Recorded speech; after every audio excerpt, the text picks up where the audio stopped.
So, Ryshcate Attempt number 2.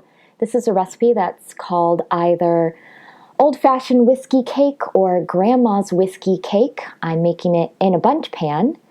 And here's the ingredients that I'm using. I will, of course, link them below, and let's see how this one turns out.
Just have to pour the glaze over the cake, and then I can let it cool.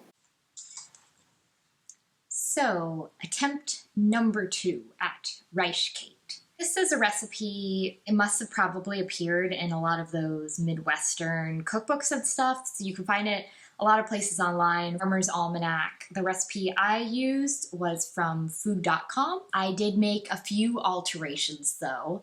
Number 1, it calls for a yellow box cake. I snob and don't like buying box cakes, so I found a recipe online of basically a substitute.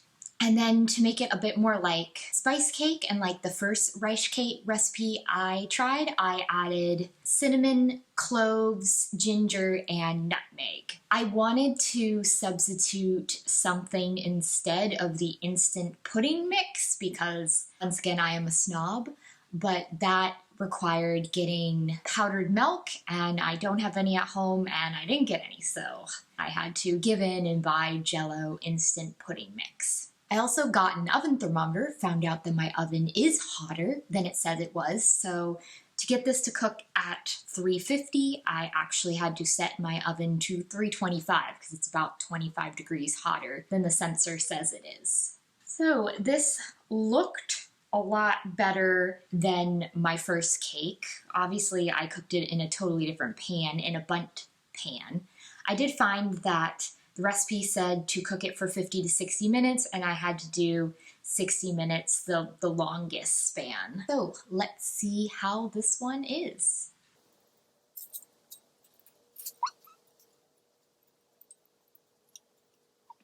First of all, I have to say that I believe the technical term is the crumb, looks a lot better on this one. The first cake that I tried, the batter was very liquidy, and this one, even though the recipe said to not use an electric mixer, I used an electric mixer, and it looked a lot more like normal batter. I can see that the glaze has definitely sunk in and made some parts soggy, but this looks promising.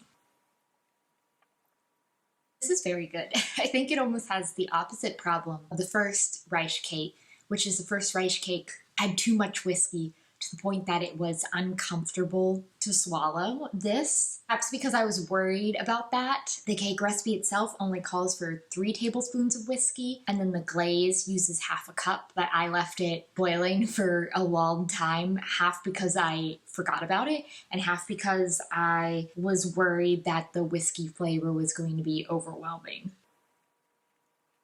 But honestly, this time, I feel like it could have actually used a bit more whiskey flavor. I can actually taste the spices this time, but I feel like the Ryshcate that's described in the X-Wing books has a little bit more of that burn, not to an unpleasant degree, but more than I'm getting here. Yeah, but this is actually really good. I would make this again, and I would eat this again. Needs more whiskey, though.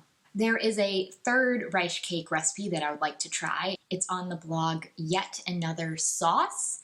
I just need to borrow a food processor from someone so I can make my own walnut flour before I can tackle that one. I'm glad that this was not another failure.